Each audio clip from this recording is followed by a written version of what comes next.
मैं हूं बाबर। मैं जा रहा हूं भारत को अपना गुलाम बनाने। मैं हिंदुस्तान के दोगलों के साथ मिलकर हिंदुस्तान पे ही राज करूंगा।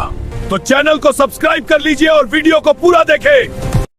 इतिहास के पन्ने अक्सर शाही स्याही से नहीं बल्कि आम लोगों के खून और राजाओं की लालच से लिखे जाते हैं। भारत के गुलाम बनने की कहानी भी किसी एक दिन की घटना नहीं थी। यह एक ऐसा लंबा ड्रामा था जिसकी पटकथा हमारे अपने ही लोगों के विश्वासघात और विदेशी ताकतों की भूख ने लिखी थी। कहानी शुरू होती है भारत से हजारों किलोमीटर दूर मध्य एशिया की कड़ाके की ठंड में। तारीख थी 14 फरवरी 1483, जब फरगाना आज का उज्बेकिस्तान में एक ऐसे बच्चे का जन्म हुआ जिसका नाम था जहीरुद्दीन मोहम्मद बाबर। लेकिन नाम भारी भरकम होने से किस्मत भारी नहीं होती। बाबर की हालत घर का न घाट का जैसी थी। वह तैमूर लंका वंशज था और चंगेज खान का खून उसकी रगों में था, लेकिन उसके पास रहने को अपना घर तक नहीं था। कभी वह समरकंद जीतता तो फरगाना हाथ से निकल जाता, फरगाना बचाने जाता तो समरकंद छिन जाता। हालात ये थे कि एक वक्त ऐसा आया जब इस राजकुमार के पास न सिर छिपाने को छत थी, न सैनिकों को खिलाने के लिए रोटी। वह काबुल की पहाड़ियों में अपनी किस्मत को कोस रहा था। लेकिन बाबर के पास एक चीज थी जो उसे बाकी लुटेरों से अलग बनाती थी, उसकी तोपें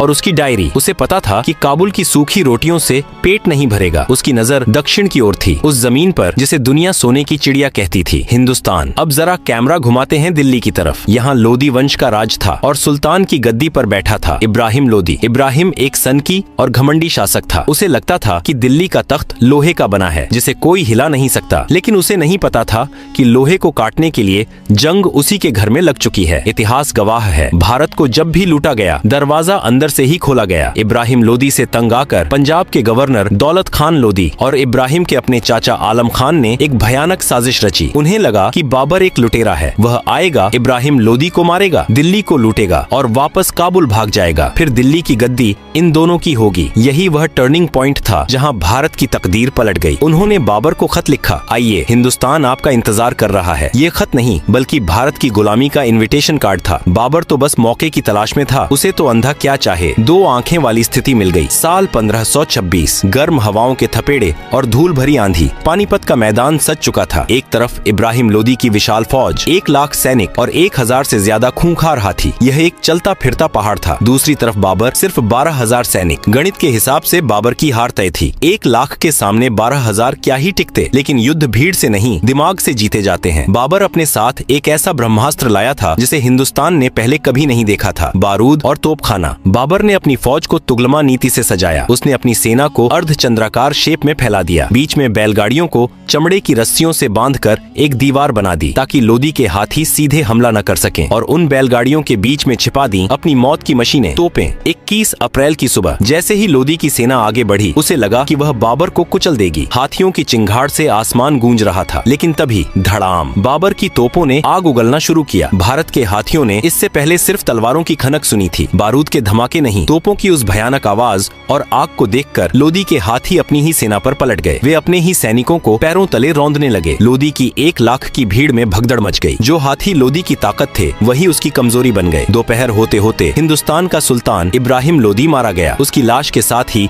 दिल्ली सल्तनत का अंत हो गया। युद्ध जीतने के बाद बाबर ने खजाना खोल दिया। उसने अपने हर सैनिक को, यहाँ तक कि काबुल की जनता को भी चांदी के सिक्के बंटवाए। लोगों ने खुश होकर उसे कलंदर की उपाधि दी। दौलत खान लोदी और राणा सांगा, जिन्होंने सोचा था कि बाबर लूटकर चला जाएगा, अब बाबर के जाने का इंतजार कर रहे थे। लेकिन बाबर ने दिल्ली के तख्त पर बैठकर मुस्कुराते हुए ऐलान कर दिया, अब काबुल की गरीबी और ठंड में वापस जाने का मेरा कोई इरादा नहीं है। यह हिंदुस्तान अब मेरा है। यह सुनते ही भारत के राजाओं के पैरों तले जमीन खिसक गई। उन्होंने अनजाने में एक ऐसे मेहमान को घर बुला लिया था जिसने अब घर पर ही कब्जा कर लिया था। बाबर ने बड़ी मेहनत से भारत में मुगलों का तंबू गाड़ा था, लेकिन उसे क्या पता था कि उसका अपना ही बेटा उस तंबू की रस्सियां ढीली कर देगा। साल 1530 में बाबर की मौत हो गई और दिल्ली की गद्दी पर बैठा उसका 23 साल का बेटा नसीरुद्दीन हुमायूं। नाम का मतलब होता है भाग्यशाली, लेकिन इतिहास गवाह है कि मुगल सल्तनत में इससे ज्यादा बदनसीब बादशाह शायद ही कोई दूसरा हुआ हो। हुमायूं एक अच्छा इंसान था, लेकिन एक बुरा राजा। राजा को शेर जैसा होना चाहिए, लेकिन हुमायूं गाय जैसा था। उसने अपने पिता की आखिरी इच्छा का पालन करते हुए